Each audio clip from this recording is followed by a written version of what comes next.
మిత్రులారా, ఇవాళ ఈ వేదిక మీద నుంచి ఇక్కడికి వచ్చేసిన మిత్రులనే కాదు, ఈ సమావేశాన్ని చూస్తున్న తెలంగాణ రాష్ట్ర నలుమూలలో ఉన్న వాళ్లకు, ముఖ్యంగా ఆదిలాబాద్, నిజామాబాద్, కరీంనగర్, మెదక్ జిల్లా పట్టభద్రుల ఓటర్లను గుండె మీద చేయి పెట్టుకొని ఆలోచన చేయమని నేను విజ్ఞప్తి చేస్తున్నా.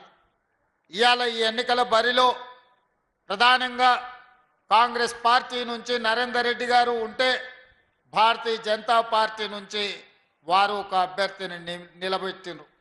ఈరోజు ప్రధాన ప్రతిపక్ష పార్టీ బీఆర్ఎస్ గురించి ఒక 2 నిమిషాలు మాట్లాడుకుందాం. ఇవాళ ఈ ఎన్నికల్లో వాళ్ళకి అభ్యర్థి లేడు, ఈ ఎన్నికల్లో పోటీ చేయలేదు.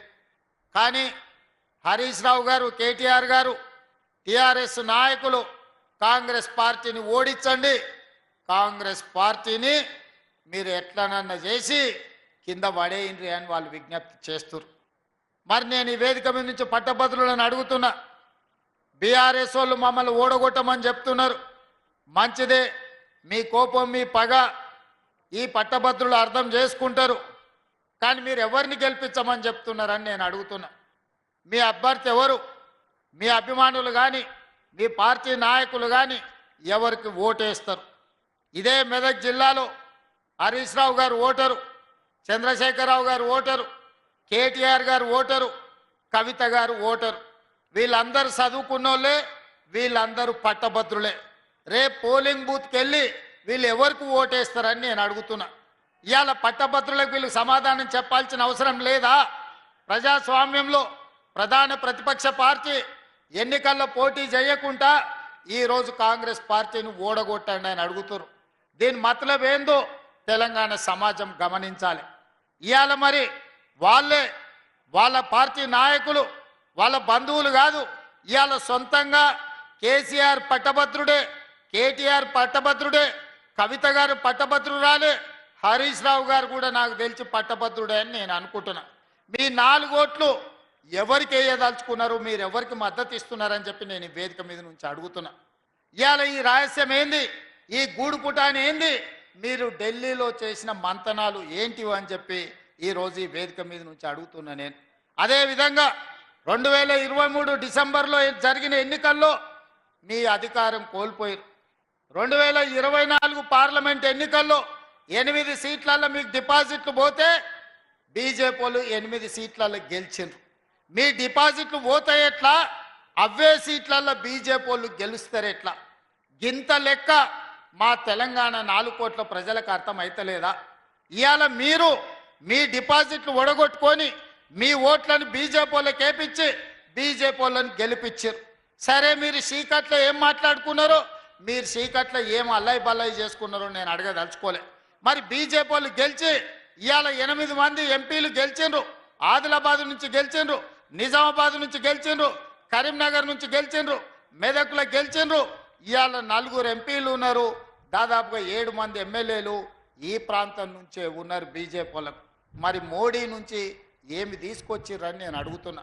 ఇవాళ మిమ్మల్ని 8 మంది ఎంపీలను, 8 మంది ఎమ్మెల్యేలను గెలిపిస్తే తెలంగాణ రాష్ట్రానికి మీరు తెచ్చిందేంది, మోడీ తీసుకొచ్చి ఇచ్చిందేందని నేను ఈరోజు మిమ్మల్ని అడుగుతున్నా.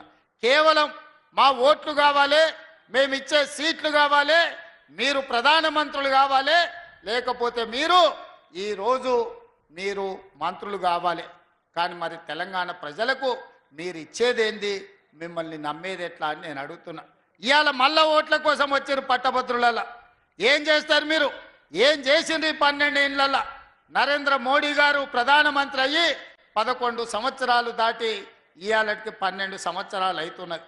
ఈ 12 సంవత్సరాలలో తుమ్మిడేటి దగ్గర ఈరోజు ప్రాజెక్టు కట్టుకోవడానికి గోదావరి జలాలకు మహారాష్ట్ర నుంచి మీరు అనుమతి ఇప్పించిండ్రా? ఒకవేళ తుమ్మిడేటి దగ్గర ప్రాజెక్టు కట్టనికే మహారాష్ట్ర అనుమతి ఇచ్చినుంటే ఇవాళ ఆదిలాబాదు జిల్లా 1.5 ఎకరాలు సస్యశ్యామలమై పసిడి పంటలు పండుతుండే ఆదిలాబాదు బిడ్డలు, ఆదివాసీలు ఇవాళ వాళ్ళ బతుకులలో వెలుగు వస్తుండే.